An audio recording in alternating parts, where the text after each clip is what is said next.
Il y a un an, j'ouvrais la chaîne en beauté et en beau gosse par une déclaration d'amour au personnage extra de Xiang Liu. Et bien, comment mieux fêter l'anniversaire de la chaîne qu'en consacrant enfin un épisode à l'analyse de la série Lost You Forever, dont on a enfin pu avoir la conclusion au mois de juillet après un an de déchirante attente, même si ces retrouvailles le furent aussi quelque peu. Allez, je vous dis tout.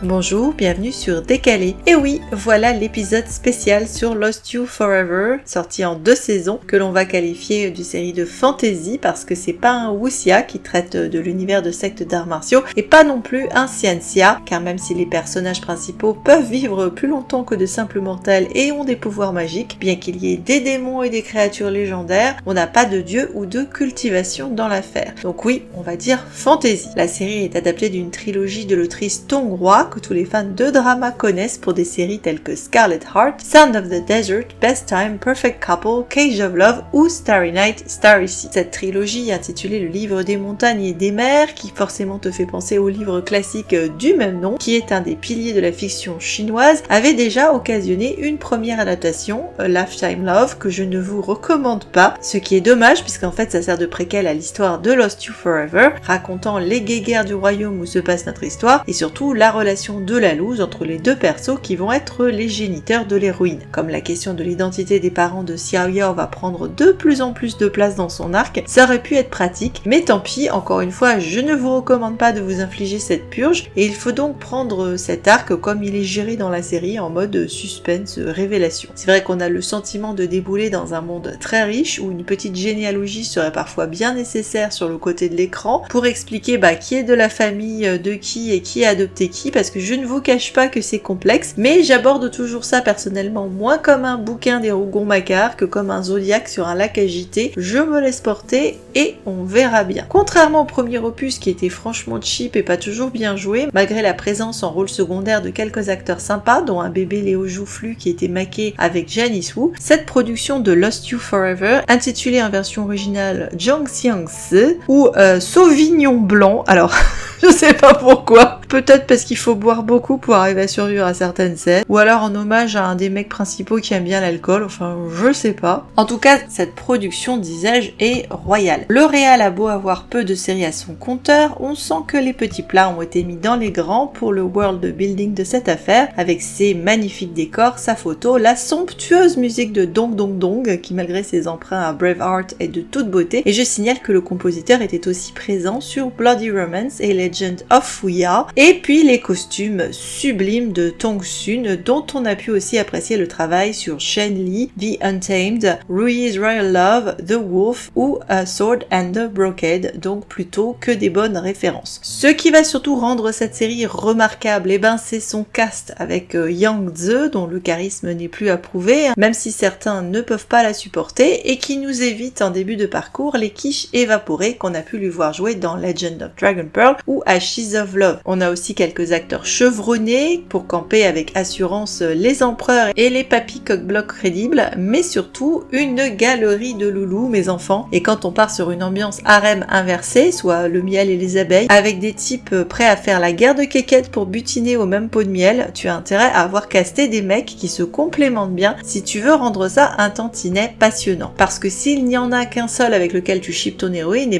c'est truffe. Non, dans ce genre de scénario, il faut te laisser l'embarras du choix et le choix de l'embarras, et que tu passes ton temps à passer d'un ship à l'autre, que tu pèses le pour et le contre, et là, ma foi, à l'exception d'un flanc qui est juste là pour la figuration, on est plutôt bien servi entre team gueugue, team renard et team démon. Le pitch, c'est pas la joie dans l'univers des 3 royaumes qui se tirent la bourre, et 2 minots de famille royale vont en pâtir, une gamine et son cousin qui perdent tragiquement leurs parents et se retrouvent séparés alors qu'ils s'étaient promis de ne jamais se quitter. Las, 300 ans plus tard, la petite princesse n'a toujours pas été retrouvée et son cousin incognito continue de la chercher désespérément tout en intriguant pour devenir à terme le souverain le plus puissant afin de ne jamais plus subir les humiliations et les angoisses de sa jeunesse et éventuellement pouvoir protéger la petite fille qui a bien grandi s'il la retrouve. Notre petite princesse aura connu bien des malheurs et des aventures pas banales puisqu'après avoir été kidnappée par un démon renard qui convoitait les vertus curatives de son sang magique, elle va finir par se perdre et perdre son identité société est toutefois dans les promesses des autres et est devenu un docteur de Cambrousse ayant changé de visage et de sexe. Je précise, pas un travestissement, un sort magique va faire d'elle un homme aux yeux de tous, même si pas pour les nôtres, et qui, bien qu'aidant son prochain, évite généralement les embrouilles et veut juste vivre pépère, la petite vie qu'elle s'est organisée tranquillou bilou avec une bande de compagnons qui ne connaissent rien à son histoire. Ses projets de se la couler douce vont s'arrêter là très vite, parce que sinon on n'aurait pas d'histoire, puisque vont lui tomber dessus 3 mecs, le cousin incognito qui se fait passer pour un bouilleur de crue et qui ne la reconnaît pas plus qu'elle ne le reconnaît d'ailleurs au début, ironie tragique, vous voyez le truc, un jeune noble martyrisé par son frangin jaloux qui va échouer mourant sur les berges de la rivière où la nana fait sa vaisselle et qu'elle va s'évertuer à soigner, et un démon avec lequel elle se frite et qui va s'intéresser de très près à elle et à son sang magique. Évidemment, l'intrigue principale, c'est pour l'héroïne de retrouver son identité et choisir son destin, notamment au travers du choix des mecs, chacun incarnant une fonction, un mode de vie,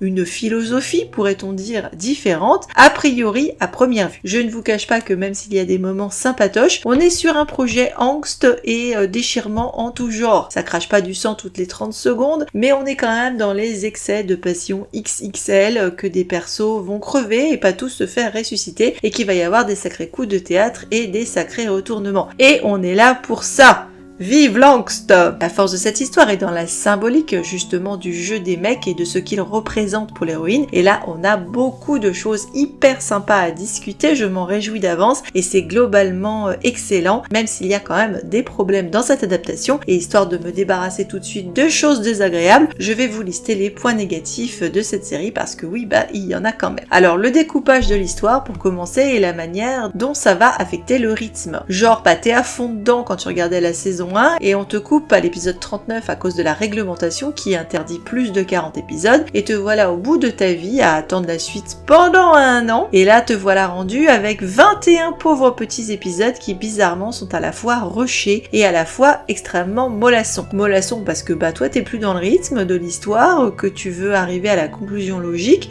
qu'il y a beaucoup d'intrigues de palais et aussi parce qu'il va manquer un perso crucial qu'on te sort du saloir quand même de temps en temps en mode déprimé parce que tout le monde se demande où il est, mais comme il fait pas grand chose, ça tue un peu l'intérêt du truc. Il est juste à bouder dans sa moule. Et rusher, ça c'est la deuxième critique, parce que alors que la saison 2 pouvait avoir le luxe de s'offrir jusqu'à 40 épisodes de plus, les voilà en train de taillader comme des malades dans le bouquin original. Jusqu'à l'épisode 18 de la saison 2, en effet, la série collait exactement au bouquin de ton roi. Et d'un coup, sans que tu comprennes pourquoi, ils te font une arnaque à la Twilight hallucinante en te donnant toute une scène qui arrive en effet dans le roman mais beaucoup plus tard, sautant donc tout un tas de passages cruciaux, mélangeant avec une autre scène et après t'avoir fait ce coup-là, on va tout te canceller en mode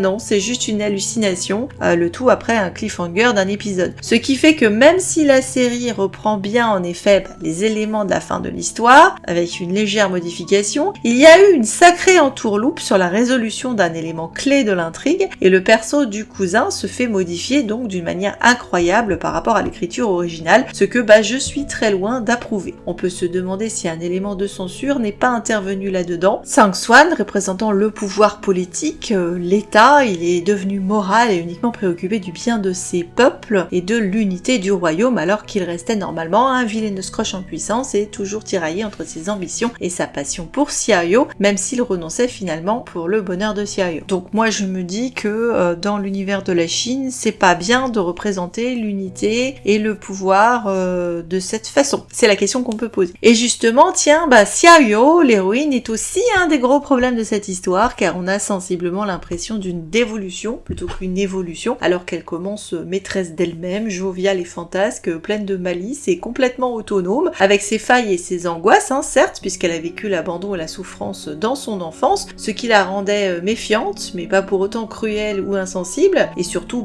bougrement intéressante, et en fait, alors qu'elle regagne son identité et son corps de femme, elle va devenir une pauvre princesse, pas capable de disposer de son cœur ou de son cul, puisqu'elle sert de monnaie d'échange dans des jeux de pouvoir, et que la bienséance va la contraindre à une dignité qui ne convient pas forcément à ses goûts et à son tempérament, et donc alors qu'elle était pleine de joie et d'appétit de vivre, on la sent de plus en plus en dep et à bout de nerfs, à passer son temps en larmes et en cris, à la merci de ce que les hommes de sa vie décident pour elle, son bonheur dépendant quand même beaucoup de leur présence, de leur retrait ou de leur bon vouloir. C'est quand même un constat un poil affligeant, parce que dans son évolution à devenir femme, on se dit qu'elle aurait mieux fait de rester un mec au village incognito. C'est moche, pour une série qui est censée être centrée sur un personnage féminin. Et heureusement que Yang Ze assure, parce que sinon, vu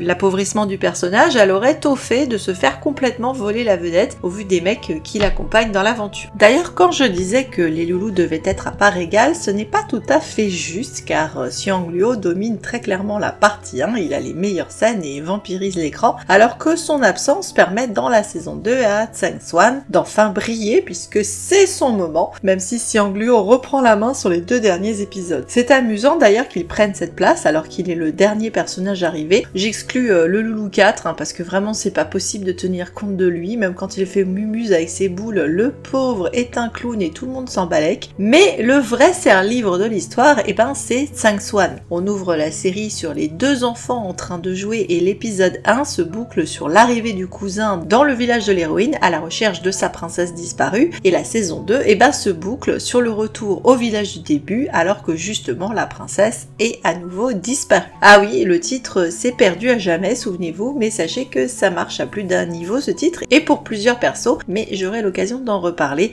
Qui a été perdu à jamais et pour qui? Voilà, c'est la question. Avant de s'intéresser à l'analyse de très près, comment vous dire le nombre de scènes sublimes que l'on peut trouver dans cette série? C'est vraiment un bonheur dans les nuances, les expressions des acteurs, les non-dits, la sensualité et l'érotisme symbolique, parce que oui, on est clairement dans un univers de contes, de fées et de magie, où chaque détail finit par faire sens. D'ailleurs, ou ailleurs que dans un conte de fées, pourrais-tu accepter la moule géante dans laquelle le perso de Xiang Luo boude ou abrite sa chérie pendant sa période de coma? Un truc improbable entre la coquille de Botticelli en plastique et la coquille de Barbie sirène. Bon, et puis aussi, il faut fangirler sur les 2 révélations de la série, que sont les acteurs Wang Jianyi et Tan Tian-se, qui sont beaux, jouent bien, et valeur ajoutée plus en ce qui me concerne, dans le monde du drama où de nombreux acteurs se font doubler, ont des voix magnifiques, un timbre rocailleux à la Luo Jin qui est un sirop pour les oreilles. D'ailleurs, hasard ou pas, mais celui qui tire le moins son épingle du jeu est le perso de Tu Shan-din, le renard, joué par Dang Wei, qui est, contrairement à ses camarades,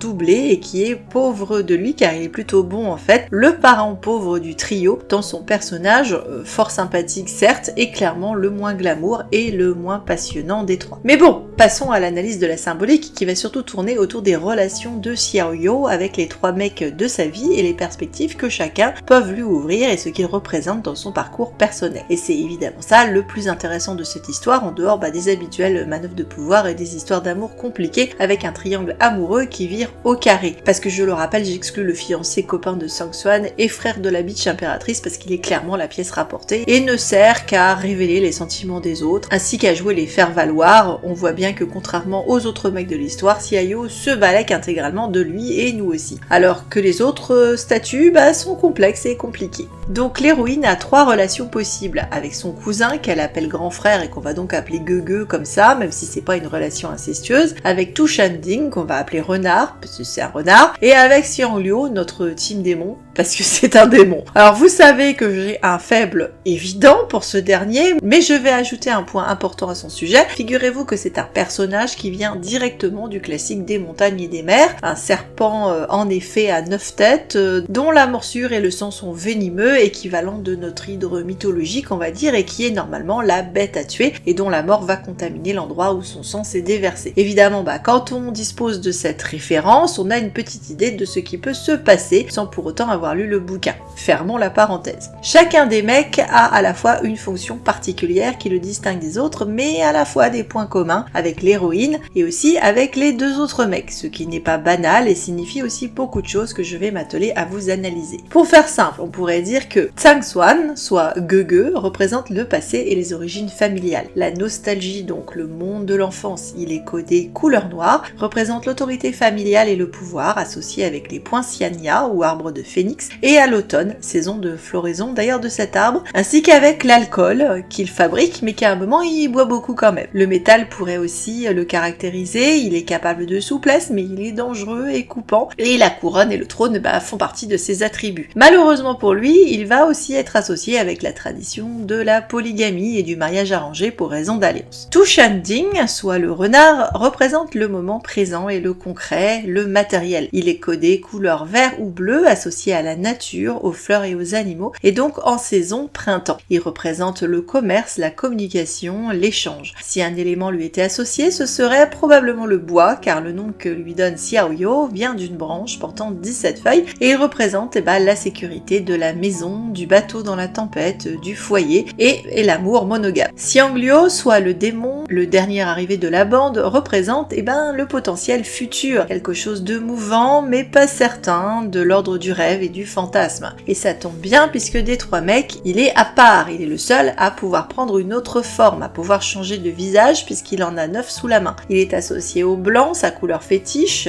jusqu'à ses cheveux, et donc à la neige, au froid, à l'hiver. Mais la neige, c'est la version solide de l'eau, et donc il incarne tous les potentiels de l'eau justement, sa fluidité entre mer, rivière et glace, et éventuellement jusqu'à l'évaporation, la disparition. Le blanc est aussi couleur de mort et de deuil, ce qui fleure pas bon d'entrée du jeu, et s'il incarne un pouvoir, c'est de prime abord celui du militaire. Mais en tant que démon, il est aussi créature serpentine, entre l'anguille de mer et le serpent, et sa symbolique double, entre le poison qui tue et celui qui guérit, comme dans le symbole très connu d'Esculape, que vous retrouvez chez tous les docteurs, ou dans les pharmacies, le bienfaisant et le malfaisant, double casquette qu'il va conserver jusqu'au bout. Mais attention, il a une autre identité, celle de Fang Fang Bei, le playboy nonchalant, et si ce perso conserve certains des attributs de Xiangliu, il lui permet d'ajouter une couleur intéressante, qui est le violet, et en symbolique chinoise, c'est la couleur de l'amour. Malheureusement, pour le perso, il incarne la vie d'aventure et le célibat, l'amour libre, potentiellement loin de toute tradition et convention sociale. C'est un personnage blanc en apparence, mais moralement gris, qui peut être adversaire ou allié et qui suit un peu ses propres règles. Dit comme ça, les rôles sont clairement distribués, mais pour autant, ces trois mecs ont énormément de points communs. En dehors d'aimer follement la même femme, ils ont tous les trois eu des enfances de merde et connu beaucoup de souffrances. Ils sont loyaux à une cause ou un projet, ont tous les trois du pouvoir, sont tous trois capables de dissimulation et de manipulation, sont tous capables de mourir pour protéger l'héroïne, et d'ailleurs peuvent lui convenir très bien à chacun à leur manière. Donc le choix n'est pas facile. En effet, notre Xiaoyo est représenté par la fleur qui apparaît sur son front en tâche de naissance. Or, cette identité de fleur lui permettrait sans problème de devenir une fleur de givre avec Xiangliu, une fleur de printemps avec Tu Shanding ou un poinçania impérial avec Tsang Swan. Et elle est attachée à eux de manière différente. Je dirais d'entrée de jeu que pour moi, celui qu'elle aime le plus, c'est clairement Tsang Swan, de par leur passé et leur lien du sang, que celui qui est le plus rassurant et le plus stable et le choix le plus rationnel et raisonnable, c'est Tu Shanding, parce qu'il a le mérite important pour elle d'être à son entière disposition et dévotion, mais que celui qui est son âme sœur, qui la comprend le mieux et qui fera le plus pour elle, ce sera Xiangliu. La tragédie là-dedans est qu'elle ne comprend pas du tout deux de ces mecs, puisqu'elle ne calcule jamais l'amour de Ge au-delà du familial, et que l'amour absolu, désintéressé et désespérément romantique que lui vaut Xiangliu restera un secret dont elle n'aura jamais connaissance ni reconnaissance d'ailleurs. Elle lui explique lors de leur rencontre qu'elle n'est qu'une petite chose qui n'a nulle part où aller, personne sur qui compter et aucune capacité de se défendre, et à la fin de la série, elle parvient à avoir les trois, par la grâce du mec en fait, qui lui sauve l'homme qu'elle aime, lui a appris à se défendre et lui a offert une arme, et lui a fait le don de pouvoir vivre dans l'océan si tel est son souhait. Des trois, il est le seul qui n'est jamais possessif dans son amour et a surtout et avant tout respecté ses souhaits et ses désirs, même en se donnant parfois l'allure d'un sacré connard. On pourrait penser que Tu Shanding est l'amour le plus pur, mais je ne pense pas qu'il aurait été capable de s'effacer de la vie de la fille en espérant son bonheur. Lorsqu'il est marié malgré lui à une bitch, il ne lâche jamais vraiment l'affaire, et même dans sa manière de lui arracher la promesse de ne jamais tomber amoureux de personne tout le temps où il espère pouvoir se défaire de ses vœux de fiançailles. Il n'est pas sûr de tenir sa promesse, mais il demande quand même à la nana de l'attendre un bail, ce que je ne trouve pas finalement très correct. Évidemment, pas la peine de parler de l'amour toxique, jaloux et possessif de Sang-Swan, même si j'étais là pour ça tout du long. Alors, j'ai un faible pour Gege, je le dis tout de suite, moi j'adore toutes ces scènes, ce sont parmi les meilleures, mais clairement c'était pas une relation qui aurait pu convenir à la nana, qui voulait un amour exclusif, loin des embrouilles de la cour, ce que Sang-Swan, par ses choix, ne pouvait pas du tout lui offrir. Je trouve par contre dommage, plus que dommage, j'ai vraiment détesté le fait d'avoir altéré la scène où les deux gamins se promettent de rester toujours ensemble, qui dans la bande-annonce est clairement exprimée comme une promesse de mariage de la part de Xiao enfant, et qui dans la série devient restons toujours frères et sœurs. C'est dommage de se priver de cette ambiguïté-là et de la raison pour laquelle Sang-Swan n'a jamais lâché l'affaire et a toujours espéré obtenir à l'usure l'amour de Xiao et espérer peut-être en faire son épouse. Au passage, je suis dégoûtée que la scène où il consommait avec son impératrice bitch ait été supprimée, puisqu'il s'y résolvait dans le roman uniquement parce que bourré, et il est en train de s'imaginer avec Xiao et va prononcer son nom dans un soupir, ce qui met du coup la puce à l'oreille de la bitch au départ. Comme scène, c'est quand même dommage de s'en être privé parce que franchement c'était chef kiss, mais va savoir si c'était pour des raisons de censure. Tout comme le fait d'en faire cet empereur bien pensant de la fin est un crève-cœur, mais bon, hashtag pas mon Gege, moi je l'aime dans ses ambiguïtés, ses dilemmes, ses moments de tentation et dans ses gros moments vilaines scrush. Mais revenons-en à nos moutons et à notre Xiao. En fait, ce perso est le chi vital qui circule entre ces mecs, et l'air, c'est pas saisissable, c'est un courant d'air cette fille, et c'est pourquoi elle leur échappe toujours un peu, tout comme elle s'échappe de la série, disparaissant de la circulation à la fin du dernier épisode, perdue à jamais pour son Gege. Le titre est envisagé très clairement par rapport à Sang-Swan, qui perd une première fois le personnage quand ils sont enfants, manque de la perdre une deuxième fois quand elle est tuée dans le verger de prunier, et la perd à la fin lorsqu'elle part faire sa vie et ne revient jamais le voir. Évidemment, pour nous les spectatrices, c'est un autre perso qui est perdu à jamais et que Xiao va perdre à jamais, et c'est celui de Xiang Luo, dont elle n'assistera pas aux derniers instants, avec lequel le dernier échange se passe mal, qu'il ne lui a laissé, pense-t-elle, aucun message d'adieu, a coupé la connexion magique qui les reliait et qui a effacé toute trace de sa présence dans sa vie, en vidant les images de la mémoire magique où elle conservait ses meilleurs souvenirs avec. C'est évidemment moins simple que ça, il est en fait bien présent avec elle et plus qu'elle ne le saura jamais, mais rassurez-vous, je vais y venir. Pour moi, chacun des trois mecs sont en fait une part de Xiao, car j'aimerais postuler que chacun d'eux représente une part de sa psyché. Et bien que je ne sois pas une maniaque de Freud,